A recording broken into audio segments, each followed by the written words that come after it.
Hello, and welcome to today's Industry Week Smart Industry and Automation World webinar, Integrating Automation into Products, sponsored by Benchmark Electronics. My name is Dennis Semeka, Senior Editor for Technology at Industry Week. Before we begin, let me explain how you can participate in today's presentation. If at any time you are having audio difficulties or video difficulties or slides are not advancing, simply hit your F5 key to refresh your console desktop. If you are running pop-up blocking software, you will need to disable it to view the webinar. If you have any technical difficulties during today's session, please press the help icon at the bottom of the left rail to receive assistance in solving common issues. This webinar technology allows you to resize the presentation by clicking the maximize icon in the upper right corner to enlarge the window. We welcome your questions during today's event.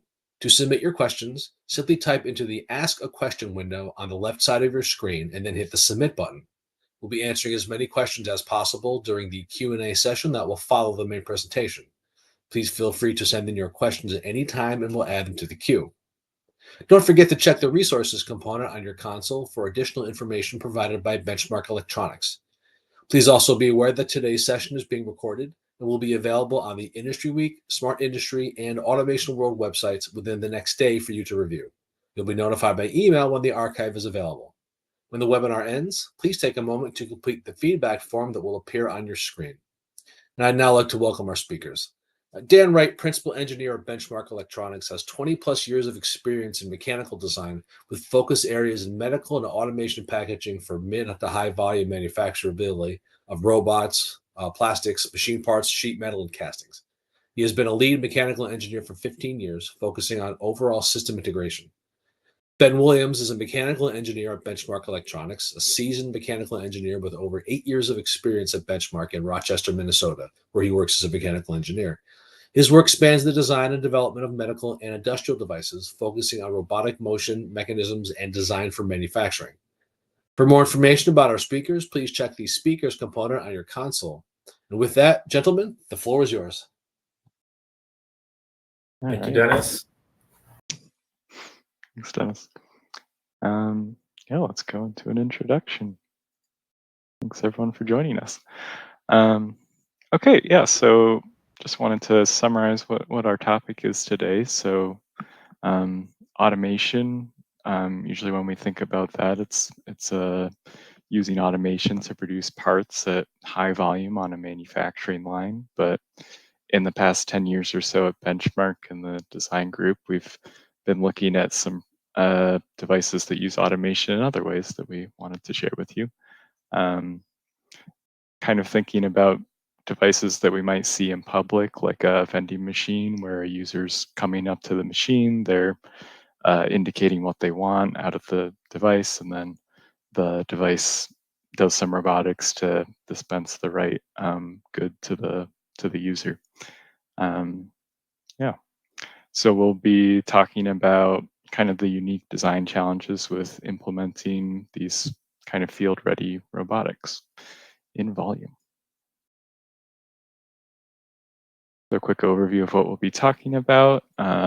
Just looking at Benchmark real quick, and then some case studies, some examples of what we've done in this area, and then we'll focus on some key design aspects, usability, functionality, serviceability, and production scaling. And then we'll take some questions at the end.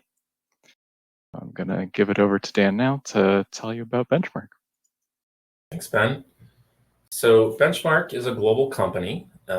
We have a little over 12,000 employees worldwide, spread across 25 global locations in 8 different countries. On the design side, which Ben and I are part of, we have over 400 engineers in the product development group. And you can kind of see our sector mix. We're in a lot of different areas. So the overlap for automation ends up being in quite a few of those, as we've discovered. We'll kind of talk about this presentation. One of the things that we think is sort of unique about Benchmark when you partner with us on the design side is any of the development that we do, any IP associated with that will be something that you still own as a company. So even if we develop it, you own it. And so, if we're talking about different projects, and if you have technologies that you're trying to protect the IP on, you can have assurances that that's still yours. All right, for the first case study, and I should mention all three of these case studies are projects that Ben and I have both worked on, and they sort of form the background for our experience in talking to you on this topic today. And so if you have questions about these products, that's fine. You can post those in the chat, or if you have questions on a future product that you're interested in, we'd love to hear about that as well. So for this first case study, we worked with a company called Kimi. It's a key duplication kiosk. And you may not think there's a lot of automation involved in that, but when you're trying to basically have a fully automated kiosk that's self-service, somebody walks up, sticks a key in, it scans a key, and then it selects the key from inventory and cuts it to the exact measurements that are required to unlock your house or car. There's a lot of challenges from a robotics and a vision system and complexity there. So these kiosks were pretty challenging, and some of you may have seen these. They're all over the US in various retail locations. Kind of an interesting thing with them is you can actually duplicate house keys at the kiosk, and car keys, it'll actually read the car keys, including the fob ID for that.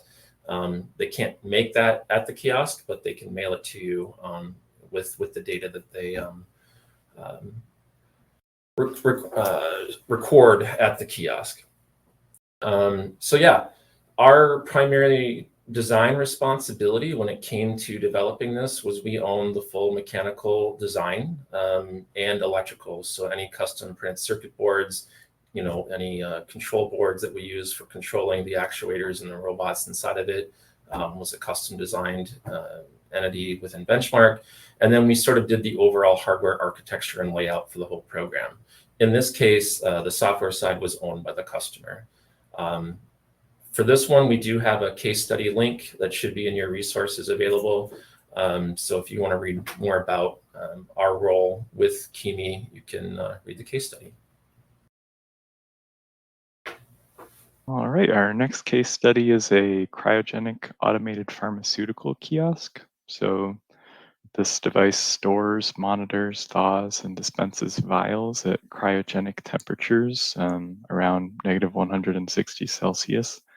The customer had an interesting kind of backstory. They were working on a cryogenic treatment for stroke patients, and basically getting that treatment to someone who's had a stroke basically as soon as possible had a really large impact on how much the patient recovered. So they really needed to be able to thaw their vials and get them to a patient very quickly. Unfortunately, most hospitals don't have personnel who can be trained in that available 24/7. So if someone has a stroke on the weekend, they might not end up getting treatment until that Monday morning.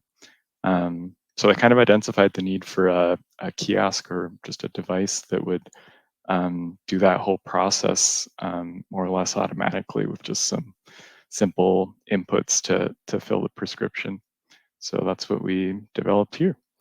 Very important to keep the vials inside secure since they're very high value, and we want to make sure people are getting the right prescriptions and just keeping it readily available. On the Benchmark side, we were involved in most aspects of the engineering. We were doing the mechanical, electrical, and then we also worked on the software. And we also gave some input on the industrial design and the system architecture. And we also have a case study on this one if you'd like to find it in the resources. Thanks, Ben. Our third case study, we worked with a company called PacBio, and they make DNA sequencers. In this case, we were working on a long-read benchtop DNA sequencer. This used technology that they had already released on a much larger product that was like floor standing, similar to the prior kiosk that you had seen. And they had a goal to take that technology, miniaturize it, and cost reduce it and make it more accessible to smaller and mid-sized labs. So that was the primary goal. So we were able to accomplish that with them, and they see that there's a lot of advantages to broadening access to that for additional resource to do all the analysis at smaller labs and colleges and things like that. So yeah, it was a very exciting project, technically very challenging. Our primary responsibilities on this, again, were the mechanical, the electrical, and the embedded software, and then sort of the overall system architecture, how everything connected and worked together. All right, now we're kind of getting into the meat and potatoes of our webinar. We're going to be talking about design considerations for this kind of device. So we want to just start with design for usability. So answering questions like who's using the product, how are they using it, where is it being used, just kind of those really high level considerations where you don't even know what the device is going to look like yet. You just need to kind of hone in on what it's going to look like out in public. So starting with the user profile, so just thinking about who's going to be using the device can definitely inform what shape it is, what kind of interfaces it has. Are kind of thinking about this in terms of the case studies we just walked through. So in the case of the key duplication kiosk, the users would be the general public. So these are usually deployed in retail stores. So anybody who's going into those locations. Generally, that's someone who doesn't have any training on how to use the device. So they might only use it once. They might use it occasionally here and there, but for the most part, we need to make sure that that device is easily approachable. It's obvious what it does when you see it from afar. It kind of advertises itself in a sense. And then once you do get to it, you know exactly what to do with it. And you use a kind of touch screen to provide some prompts on kind of how to go through the process. The other two, lab technician and hospital clinician, those are people with some moderate training on the device. They'll probably be using it repeatedly, but they might not use it every day. So still need to make sure the device is pretty intuitive and kind of walks through the steps. But we were able to count on some more training for those ones. And then last user would be like a service technician. So for all three, we'll need to account for somebody's going to visit this device in the field and either repair it or replenish inventory or do maintenance tasks. So service technician has a lot of kind of different needs for a device that we need to consider. So we've got a whole other section on serviceability later in the webinar. Following on, location has a big impact on how we design something. So the key duplication kiosk was in retail stores. A really big consideration for that one was real estate. So how large the footprint is of the kiosk made a big impact. Retail locations really think about the value of something in terms of revenue per square foot. So reducing the square footage of the kiosk just really bumps up those metrics a lot. We need to make sure access was secure, so nobody who's curious or thinks something valuable inside can get in. Need to make sure it's easy to use since we are in that retail location, and probably should be expecting some level of vandalism, although it will be indoors and monitored to an extent, so doesn't need to be bulletproof exactly. Other locations, we have research labs, like for the DNA sequencer, looking at role-based access in that case, so making sure we have kind of a username and password for so the right people have access to it. In the case of that DNA sequencer, the product it's producing is the data, the DNA sequence. So keeping that data kind of secure, well maintained is really important for that device. And again, we want to make sure it's easy to use and kind of provides regular notifications to keep it well maintained. And lastly, hospital pharmacies. I think the extra one there is really the safety compliance. Of course, when we look at medical devices, we need to have extra consideration for compliance and patient safety. Reliability also very important. The whole point of the device is to make sure it's giving immediate access to that medication. So if it doesn't have high uptime, that would be a problem. And we want to make sure the access inside is secure, since we are storing a medication. Lastly, just looking at some common goals between all three. In general, we found that using a touchscreen interface is a really nice way to provide clear instructions.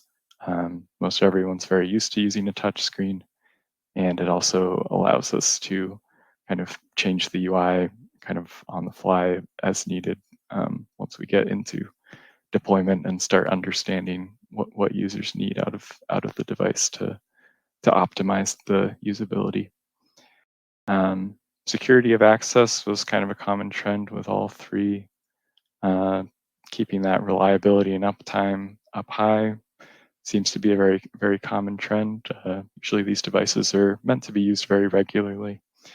And yeah, just making sure we're understanding the environmental conditions of the location. We don't have an example here that's outdoors, but that would definitely warrant its own consideration.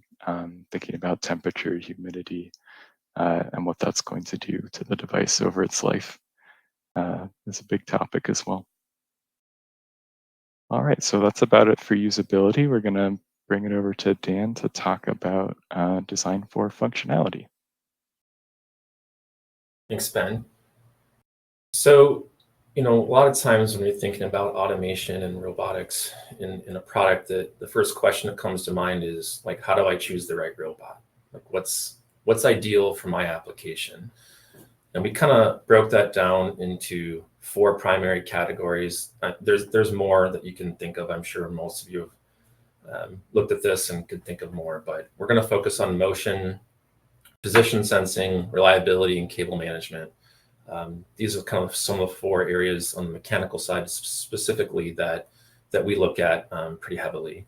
So on a motion side, one of the things that we look at is we kind of listen to our customers and say, what are all the things that the device needs to do?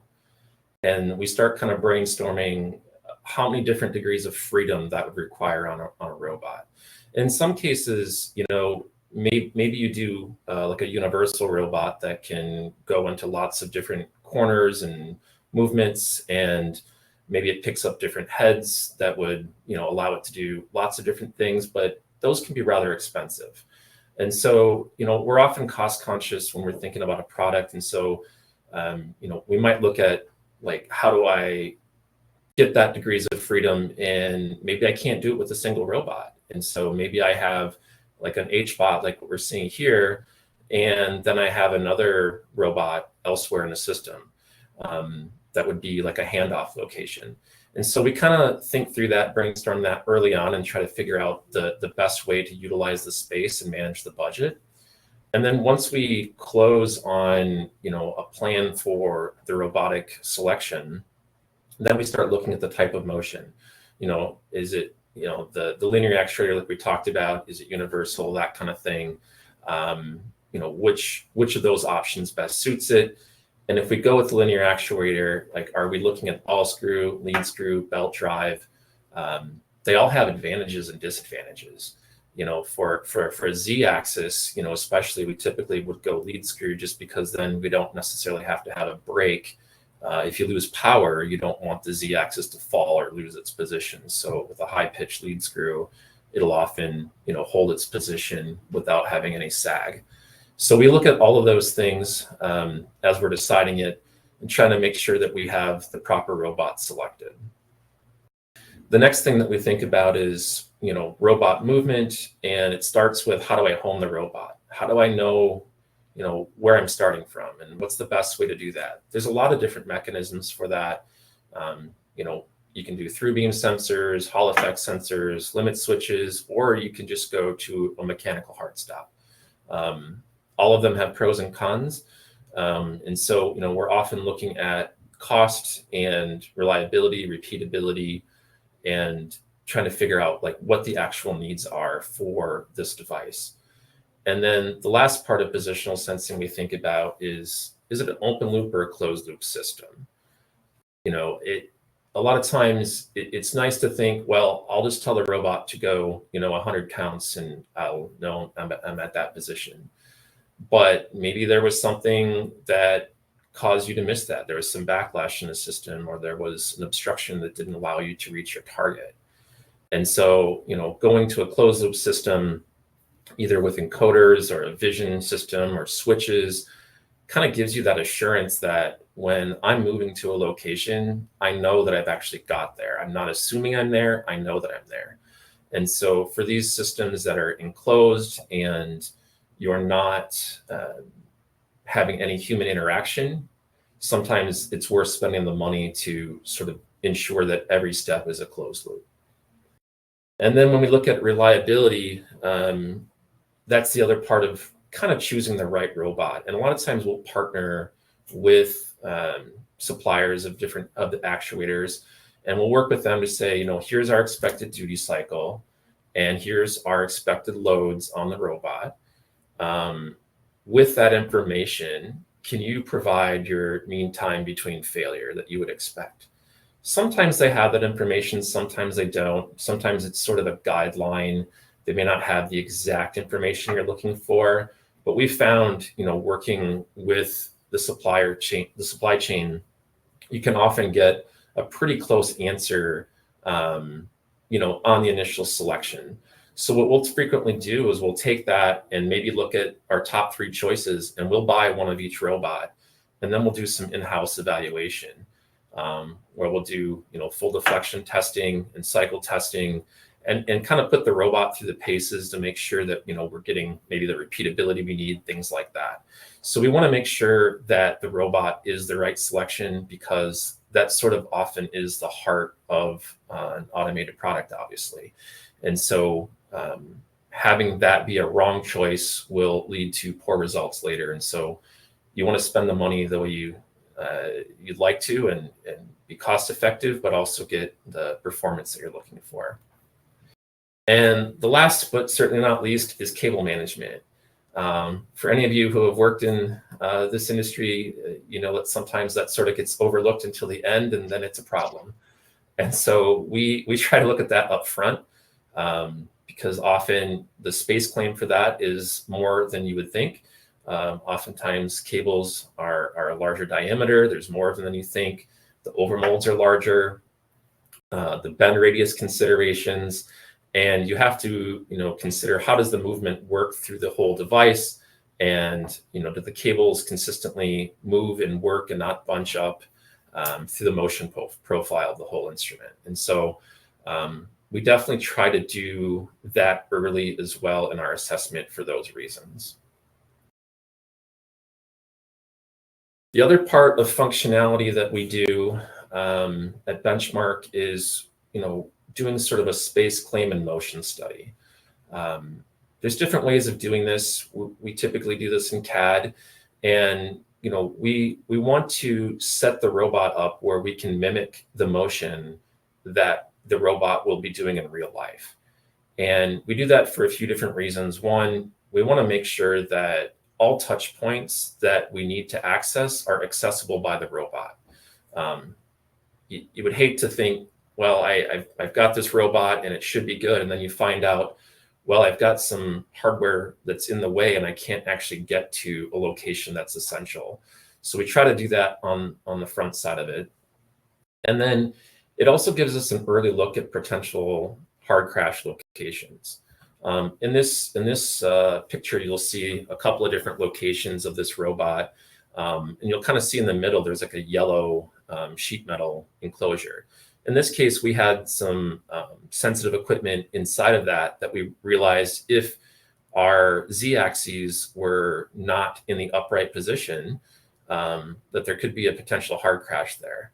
And so, we were able to see that, detect that, and make mitigations for protection around that.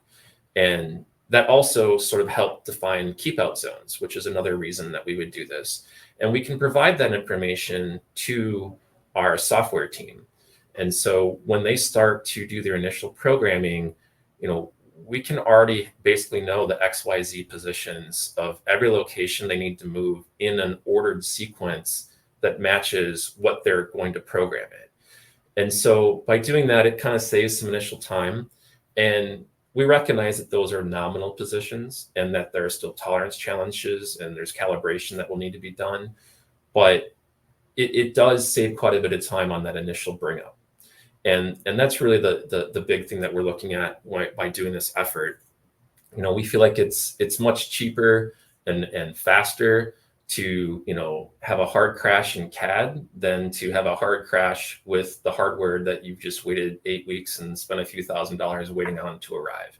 And so we try to do that effort in CAD to study that. So the next slide here actually will show a full motion video of how that process works out in CAD.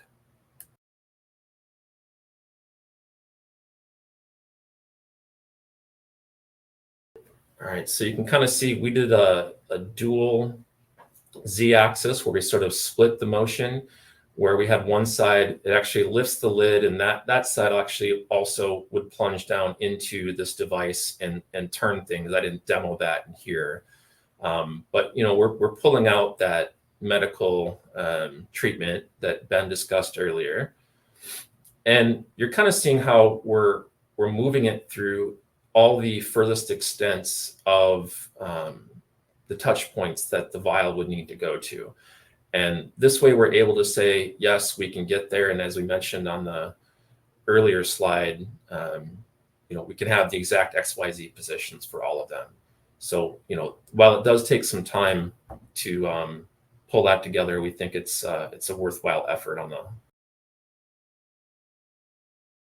the upfront side of that.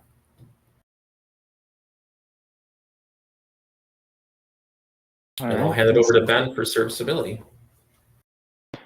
Yeah, so thank you. We're going to talk about if we have an issue in the field, how do we quickly identify and resolve it?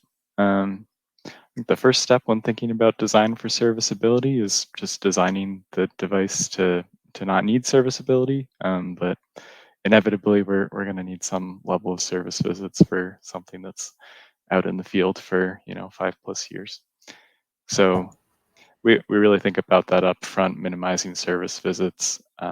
Once you start deploying like hundreds of units across the country or across the world, now you're going to be needing to fly people out to those locations in order to fix them or maintain them or whatever you're going to do. That's a really large operational cost, and it's definitely worthwhile to invest up front and reduce that level of service as much as you can. So firstly, just looking at high reliability component selection. If you've got a sensor that's rated for 1 year and one that's rated for 5 years, it's probably going to make sense to pick the one for 5 years so that you don't have to go out and replace it regularly, depending on the price, of course. Another thing, just doing your robot selection to try and require zero maintenance. That's definitely something that's possible. We've done on a few projects. Generally, the projects we've been working on here, they don't really move the robot 100% of the time. It might just be moving a few times a day. So your motion and your cycle count is actually pretty low, and it's fairly easy to figure out a solution that can work the entire life of the device without needing maintenance. So we can avoid things like tightening belts or putting gear oil in and stuff like that. Another big thing to consider is self-calibration at regular intervals. So putting in hardware that allows the device to kind of calibrate itself. There will be some level of calibration done in manufacturing, but once you ship it out to the field, you'll probably see some position shift a little bit just due to shipping process or the install process. If the device can just do its own calibration, that really saves a lot of training on service technicians. And after that initial deployment, you can keep doing that calibration routinely to as kind of a first aid in case something stops working. You can do a self-calibration that might actually just fix the device altogether, or it can kind of quickly tell you what's wrong and what you might need to fix with some manual intervention. Along those lines, also thinking about remote debugs. So having cameras, sensors deployed in your device that are specifically for diagnosing problems in the field. That can save you a whole service visit if you already know what you need to fix when you are going to the unit. You save a trip because you can already come with the assembly that you need to replace and the instructions to do so. Along those lines, just thinking about maintenance, those are tasks that you're kind of identifying early on and you're just going to do them anyway. So we need to design the device and make sure that those maintenance tasks are, accommodated by the device and fairly easy to do. And then next, talking about field repair, inventory fulfillment. Something we do is identify field replaceable units early on, or FRUs. So these are usually sub-assemblies that you can pull out of the device and replace with a new one in the field, so that you don't need to send your entire device back to a factory in order to repair it or keep it in operating condition. Usually there's a lot of these. It's really nice to be able to just swap one thing out real quick instead of having to ship all the way back. So yeah, we want to take extra care and make sure those service items are really easy to replace. And we've done something like a FRU replacement study before that you can see off to the right there, where it could be kind of customer dependent. In this case, we wanted to look at the location of the FRU on the device, and kind of a tier 1 location was something we thought we'd replace more often. Tier 2 would be less often. So we wanted those tier 1 locations to be easily accessible. So we kind of evaluated that based on that chart you see off to the right. And then along the lines of inventory fulfillment. So just identifying if there's inventory in the device. So in the case of the key duplication kiosk, there's a bunch of key blanks. It's dispensing keys many times a day. Those need to be filled back up again at some point. So looking at that inventory, making sure there's enough inventory on the device, and making sure you have a way to keep track of how much there is left, and making it easy to replace that inventory. That's probably going to be your most common service visit activity. And it might even be done by someone who is kind of a different skill set than a service repair technician. Yeah. So that's about it for serviceability. Next, we're going to talk about production scaling with Dan. Thanks, Ben. So when we think about production scaling, one of the things that we consider at Benchmark is, how do we know that every unit that we assemble is going to meet the requirements? And by requirements, we're saying like the customer requirements that come in and say, hey, these are all the activities that this piece of hardware should accomplish. And so in order to do that, we obviously go through prototyping phases, but as we're getting closer to production, we do a sort of a final build that we call design verification testing. And that is a deep dive into full functional testing. So every single aspect of the device gets tested. It's normally on a smaller sample size, anywhere from 1 to 5 units. It's not like we're testing all of them, but we want to do a deep dive on every single functional element. The other thing that we look at before going into full production is agency testing. Depending on the environment that you're putting these into, you could have different requirements for different certifications, be it UL, CE, FDA.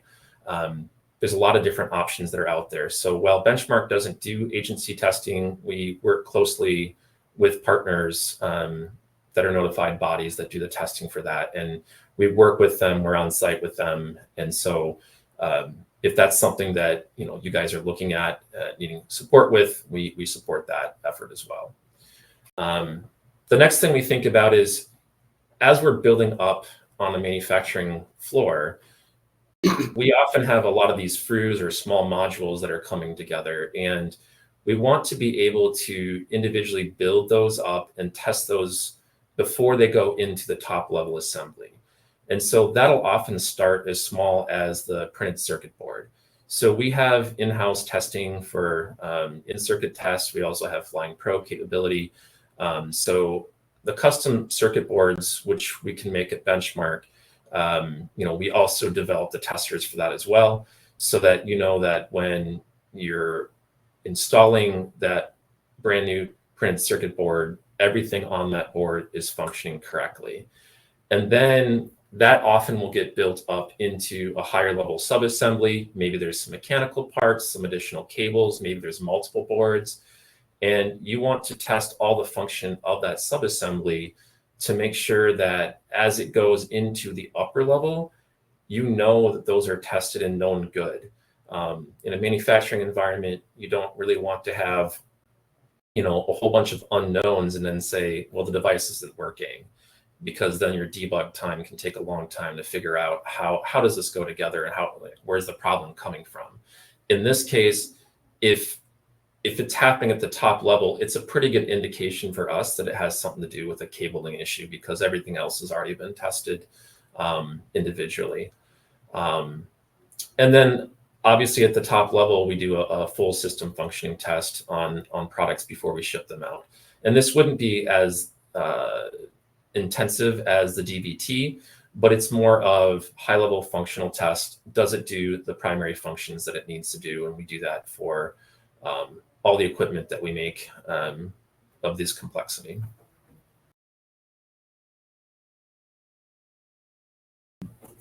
All right, now continuing that conversation on design for production scaling, can the product be manufactured efficiently? So just looking at volume manufacturing, we're thinking about making sure we can make the same thing every time, essentially. Kind of two other design for abbreviations we think about, or acronyms, I suppose. Design for manufacturing. Usually we think about that in terms of individual parts, making sure they're designed well for their fabrication processes. We work with our suppliers to make sure that we're designing things that are appropriate for their fabrication methods, and just making sure we're selecting the right fabrication method in the first place, be it machining, sheet metal, injection molding, all of that. And then we'll also look at design for assembly. So making sure our assemblies go together easily. We want to design things poka yokes so that they can't be put together the wrong way, and we end up with a test failure later on. That'll really just streamline the assembly process at the same time. Excuse me. And lastly, we're just focusing on repeatability. So every unit needs to meet requirements, whether it's unit 1 or unit 200. So we'll do things like tolerance analysis to make sure that everything's going to fit together well. If there's any kind of tight tolerances associated with the products, that we're meeting those consistently as well. That way we have confidence that we buy all these parts. As long as all those parts meet tolerances, we can put them together and the device will do what it needs to do.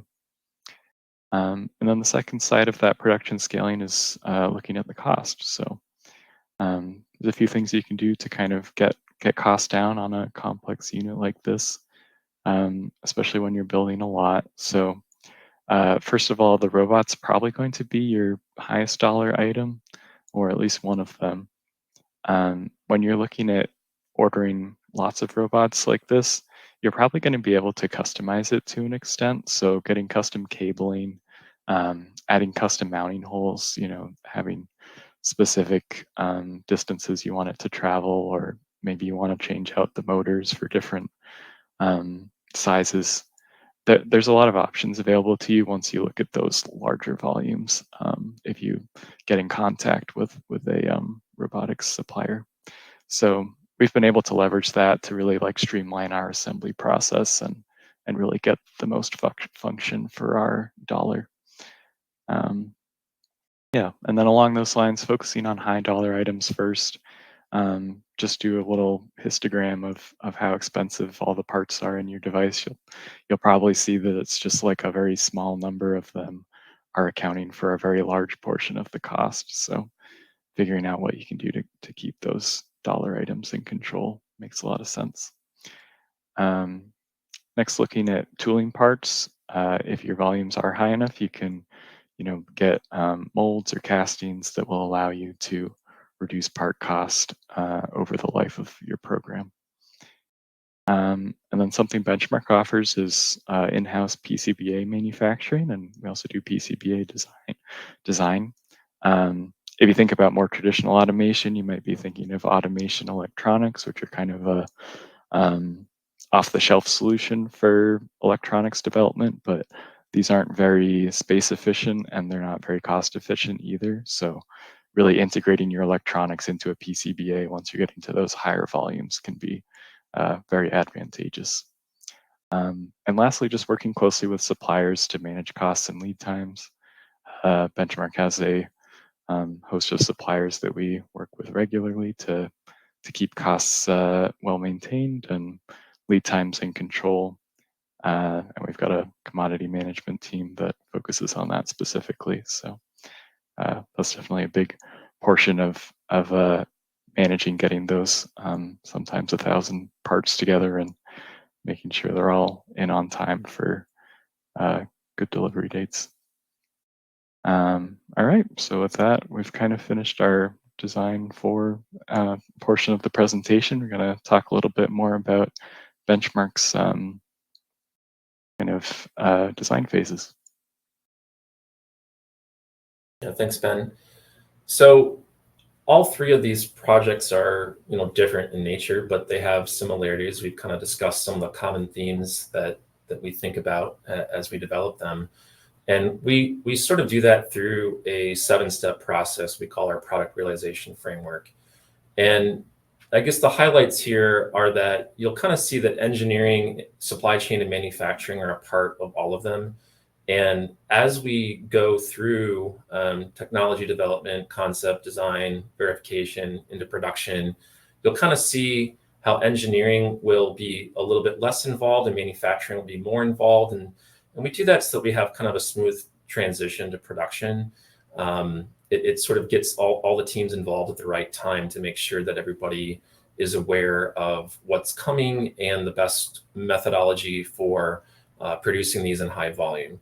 The nice thing about this 7-step process is it is compliant with ISO 9001, 1345, AS 9100. So if you're looking to do like a medical device or a military or aviation device, we have an auditable process that holds up very well to those processes. So in those reviews. So even if you're maybe a smaller startup company that doesn't have that infrastructure set up, working with us, we can get you through that process and kind of help you along with that. I think it's important to note too that we have companies come to us at anywhere along this process. Sometimes it's very early where maybe they just have an idea and they don't really know how to bring that idea to life, and they need our help all the way through. Sometimes maybe they have a first prototype and so they've kind of got the concept down, but now they need the design structured for a high volume production, and so they're coming in closer to phase 3. Sometimes the design has already been built and they're just transferring it straight into production. And so partnering with us, we're flexible and we can work with you to have this sort of come in anywhere along the way according to your needs. All right, so we're getting to the end of our presentation here. Thanks everyone for tuning in. Just a quick little review. So the kind of key integrated robotics design considerations we were talking about were usability, functionality, serviceability, production scaling. I'd be happy to work on more projects like this if you think you've got something similar or even another kind of integrated electronics device. You can see some of the industries we serve at Benchmark off to the right there, and really just focused on kind of these complex integrated electronics devices. If you want to reach out to us, you can reach out to our Director of Technical Business Development, Jonathan Petrangelo, or you can also reach out to Dan or myself. So we've got our contact info up here and also in the resources. And now I think we'll turn it over for some questions. Thank you, Ben and Dan. So we'll now begin our Q&A session, and as a few of you have already submitted questions, we're going to jump right in. As a reminder, please take a moment to complete the feedback form that will appear on your screen at the end of the webinar. And just to review, if you'd like to submit a question, simply type into the Ask a Question window on the left side of your screen and then hit the Submit button. With that, let's get to our first question. Would any of the strategies discussed here be applicable to designing automation for a manufacturing plant? Yeah, that's an interesting question. I'll give my take, and Ben, if you've got anything to add, feel free. I would say yes. I mean, I think there are some differences, obviously. In a manufacturing plant, typically, you're maybe building one of something, and you're building one of something that you then use to build thousands of something else. And what we're doing here is a little bit different. But I will say that I think maybe the CAD study of the motion path is still valuable. It takes some time. It can save a lot of time later, and it can reduce the risk of damaging really expensive hardware. So I guess that would be one of the things I think that we've done that I think could be helpful there. I don't know, Ben, do you have any other ideas? Yeah, we do things like supporting test development, which can kind of be a bit of an automation product in itself when we develop these, when we're testing our fruits. So I've been involved on some kinds of projects like that. Something that sticks out to me is along the lines of what Dan was saying, is just getting your CAD design kind of as accurate as possible before you start building anything. I think really taking those steps to have comprehensive design reviews and think through the design of what you're doing can really save a lot of heartache, even if you're only building one. Just minimizing rework and getting something that works right away. It's definitely worthwhile. Okay, next question. How do you recover from a device losing power? Ben, do you want to cover that one? That's something that'll come up pretty often in the field with all three of the devices we've seen. And it's something we have to think about kind of at the beginning of the project. So typically we're just thinking about making sure in every situation in that motion study Dan was saying was showing in the video, if the device completely shuts down, do we have a way to recover from that without somebody needing to actually go to the device and fix it themselves? So things like what Dan was mentioning with the Z-axis, having a brake or something that makes sure the device doesn't suddenly like fall down and break when we lose power. That's a big consideration. And just having a homing sequence that is guaranteed to not crash into anything would be the other portion of that. So yeah, that's a big part of the layout when we're initially scoping out a project like this. Anything else you'd add, Dan? No, I mean, I guess you kind of covered most of it. A lot of it would also be like battery backup and like understanding what the power draw would be, how much support you need. Can you shut down critical systems that you don't need, and sort of just manage the ones that you need to make sure critical things are still functioning. But yeah, I think you've covered most of it there. Next question then. So, what kind of automation will make sense for ortho implant production where the volume variety mix is so complex? Yeah, I'm trying to think through how to answer that one. That's a great question. Um, Maybe I handle it as like a high mix, low yield question, I guess. Break it away from that yeah, specific industry. yeah. I think what's interesting is you'd have to kind of understand like is there some sort of common carrier that you're using to sort of move product through something? Um, I guess I'm struggling a little bit to know what the challenges are without knowing more about it. But I guess what I would say is, from our perspective, uh, it's sometimes tough to answer these questions just without really diving into more of the requirements and really understanding it. Um, so to say the exact automation that would be the best choice for this, I think I would have to know more information. And I would say that's common with most of these. We're giving summaries of products that in some cases took a couple of years to develop, and so we don't always have the answer at the beginning of the product, if that makes sense. We work toward that with the customer, but it's a great question. I feel like I would need to know more around it to give an answer I had confidence in. I don't know, Ben, if you've got anything to add to that or not.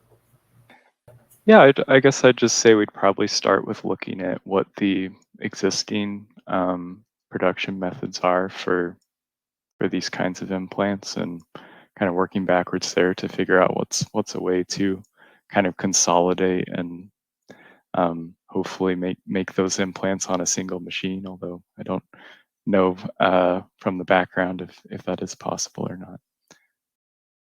Yeah, doing our market research ahead of time for sure. What is a typical timeline for developing a project from one of your case studies?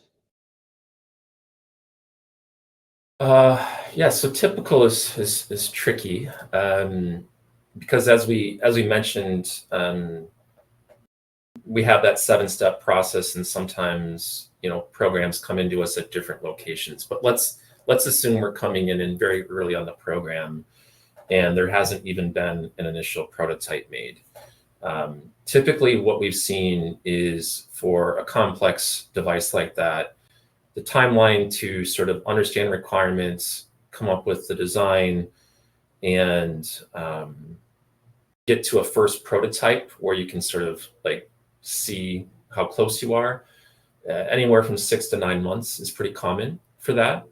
And then we'll generally have we call that like an alpha prototype, and then we would go to beta and then into a DVT. And usually those design cycles are a little shorter, because it's just sort of fixing some things or improving upon things that we discovered in the early testing. But typically, I would say, for a non-medical device, maybe a year and a half total to get into production. For a medical device, it could be a year and a half. It could be as much as 2 years. It just really depends on overall complexity. But I think it's a general timeline that is pretty common that we see.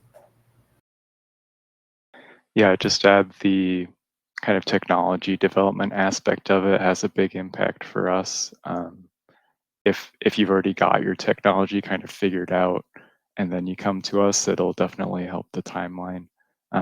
We can also help you develop your technology alongside you, but usually that means taking a little longer on the design side for the device. Well, with that, those are all the questions we have for today. I'd like to thank Ben Williams, Dan Wright, and our sponsor, Benchmark Electronics, for today's presentation. On behalf of Industry Week, Smart Factory, and Automation World, we hope you have a productive remainder of the day. Thanks for joining us, everyone. Thank you. Thanks.